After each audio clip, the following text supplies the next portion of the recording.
Hello friends, कसे आहात? आज आपण क्लास 5 सब्जेक्ट इंग्लिश यामधील वेअर गो द बोट्स ही पोएम बघूया.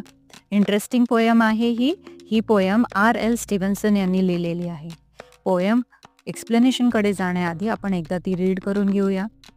Dark brown is the river, golden is the sand. Dark brown is the river, golden is the sand. It flows along for ever with trees or either hand. It flows along forever with trees on either hand. Green leaves are floating, green leaves are floating, castle of the foam, boats of mine are boating, where we'll all come home. On goes the river, on goes the river, and out past the mill, away down the valley, away down the hill. Away down the river 100 miles or more.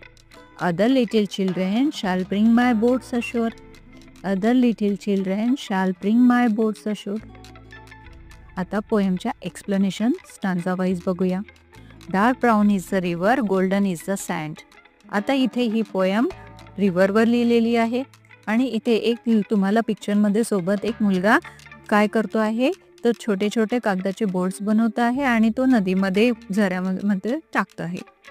तर तुम्ही पण असं केलं असेल जेव्हा तुम्ही लहान असाल, जेव्हा तुम्ही एखादा पाण्याचा झरा बघितला असेल, पावसाळ्यामध्ये पाणी वाहत असेल, तेव्हा तुम्ही कागदाच्या बोट्स बनवता आणि ते पाण्यात सोडता. त्या कल्पनेवरूनच ही पोएम लिहिली गेलेली आहे. आता पहिली लाईन्स आहेत. Dark brown is the river, golden is the sand. पावसाळ्यामध्ये काय होतं की जेव्हा पाणी वाहायला लागतं तेव्हा आजूबाजू सुरुवातीचा पाऊस असतो त्यामुळे त्याच्यामध्ये पाण्यामध्ये आजूबाजूची माती मिक्स होते, म्हणून त्यामुळे ते पाणी मळकट दिसतं. म्हणून dark brown is the river म्हटलेलं आहे. रिव्हर कशी झालेली आहे, आता डार्क ब्राऊन कलरची झालेली आहे. पाणी खूप कडूळ आहे त्यातलं. गोल्डन इज द सँड आणि बाजूची सँड कशी आहे, ती गोल्डन कलरची पिवळी सँड आहे. It flows along for ever with trees on either hand. पाणी कसंही असलं तरी ती निरंतर वाहत राहते. ती स्थिर राहते का? नाही. तिचा गुणधर्मच आहे, पाण्याचा गुणधर्मच आहे एका ठिकाणी स्थिर न राहणे. म्हणून पाणी नदीमधलं पाणी हे सतत वाहतच राहते. आणि त्याच्या दोन्ही बाजूला काय आहेत? ट्रीज, मोठी मोठी झाडं सुद्धा आहेत. छोटासा स्टांजा सोपा आहे. काय आहे? डार्क ब्राऊन रिव्हर आहे, बाजूला सँड आहे आणि नदीच्या दोन्ही साईडला छान हिरवी हिरवी झाडे आहेत. Then second stanza. Green leaves a floating, castle of the foam. आता नदीच्या बाजूला झाडं असल्यामुळे आपोआपच झाडाची पानं गळून त्या नदीमध्ये पात्रामध्ये पडतात, म्हणून ग्रीन लिव्स अ फ्लोटिंग, त्याच्यामध्ये हिरवी पानं फ्लोट म्हणजे तरंगत वाहत जातात. आणि कॅसल ऑफ द फोम. आता तुम्ही ऑब्झर्व केलं आहे का, कधी पाणी खूप खळखळ वाहत राहतं तेव्हा तिथे एक फेज झाल्यासारखा दिसतो आपल्याला. काही केमिकल्स असतात किंवा आपण कधी कपडे धुतल्यानंतर जसा फोम होतो, फोम म्हणजे फेस पाण्याचा, तसंच खळखळ पाणी जेव्हा वाहतं तेव्हा पाण्याचा सुद्धा फेस तयार होतो. आणि तो फेस झाल्यानंतर तिथे वेगवेगळे असे आकार तयार झालेले दिसतात. तर त्या आकारावरून या मुलाला एक कल्पना सुचली आहे. कॅसल ऑफ द फोम म्हणजे या फोमचे, या फेसचे काय झाले आहेत? कॅसल म्हणजे राजवाडेच तयार झालेले आहेत. Boats of mine floating, where will all come home.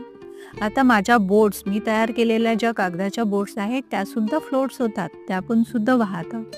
Wear will all come home, ते घरी कशा काय परत येतील? आता त्याला प्रश्न पडलेला आहे. पाणी तर हे नेहमी वाहतच राहतं, पाणी स्थिर नाही राहत. सगळं त्यामध्ये सुद्धा गळलेली पानं वाहत राहतात. मी ही नाव तयार केलेली आहे कागदाची ती पण वाहते. मग ही एकदा गेल्यानंतर ती आपल्या घरी परत कशी काय येणार? हा प्रश्न त्या मुलाच्या मनामध्ये उपस्थित झालेला आहे. Third stanza. On goes the river and out pass the mill. आता ही रिव्हर कशी सतत वाहतच राहते. आता मिल म्हणजे तिने चक्कीला पण सुद्धा मागे टाकलेला आहे. Away down the valley away down the valley. Down म्हणजे ही कुठून जाते? व्हॅली म्हणजे खाई दरीमधून वाहत जाते. अवे डाऊन द हिल्स, पहाडावरून सुद्धा वाहत जाते. नदीला काही कोणी अडू शकतं का? नाही. तिच्यामध्ये कोणतेही अडथळे आले तरी ती निरंतर पार करत जाते. म्हणजे ती कोणत्याही समस्याला थांबते का, घाबरते का? नाही. ती त्यावर तोडगा काढते आणि आपलं काम निरंतर वाहण्याचं सतत ठेवतच राहते. तसं आपणही आपल्या आयुष्यामध्ये केलं पाहिजे. आपल्यासमोर खूप सारे प्रश्न येतात, खूप साऱ्या समस्या येतात. त्या पाहून आपण घाबरून जायचं का? नाही, तर त्यावर समस्या पाहून त्यावर सोल्युशन काढून आपण समोर गेलं पाहिजे. याचा अर्थ असा होतो. Then last stanza, away down the river 100 miles or more. आता ही नदी किती खूप लांब जाते, कदाचित ती 100 मैलपर्यंत सुद्धा वाहत जात असेल. Other little children shall bring my boats ashore. आता या मुलाला प्रश्न पडला की आता ही नदी तर कितीतरी लांब जाते, मग जी दुसरी मुलं आहेत ती काय माझी बोट्स परत आणतील का? नदीच्या किनाऱ्यावर माझ्यापर्यंत पोहोचेल का? अशोर म्हणजे नदीचा किनारा. तर ती किनाऱ्यापर्यंत बोट माझी पोहोचेल का, असा प्रश्न मुलाला पडलेला आहे. छान छोटीशी पोयम आहे.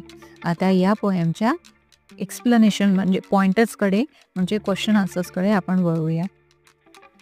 आपला सेकंड क्वेश्चन आहे, read the poem aloud or recite it with proper intonation. म्हणजे आता ती ॲक्टिव्हिटी आपण जस्ट केलेली आहे. आपल्याला पोयम मोठ्याने रीड करायची आहे आणि इनोटेशन म्हणजे मोठ्याने म्हणजे चालमध्ये म्हणायची आहे. Question number 3, find the colour words in the poem and write down at least 10 other colours words you know. म्हणजे कवितेमध्ये कोणते रंग दाखविले गेलेले आहेत, कोणत्या रंगाचा उल्लेख केला गेलेला आहे ते तुम्हाला सांगायचं आहे आणि याशिवाय 10 आणखी कलर्सची नावं तुम्हाला लिहायची आहेत. तर ॲन्सर आहे आपलं words related to colour in a poem. पोयममध्ये दाखविलेले कलर्स आहेत ब्राऊन, गोल्डन अँड ग्रीन.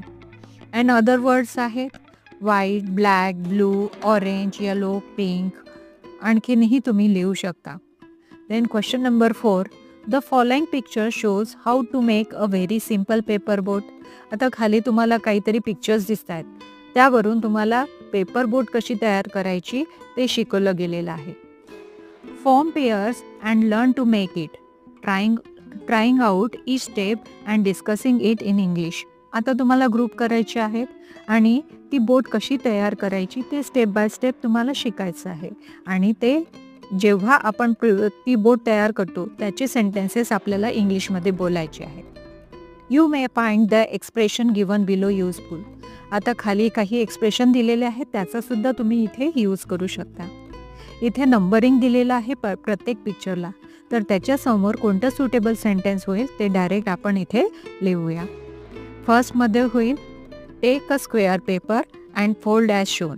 म्हणजे पहिले तुम्हाला स्क्वेअर पेपर घ्यायचा आहे आणि पिक्चरमध्ये जसं दाखवलेलं आहे तसं तुम्हाला फोल्ड करायची आहे.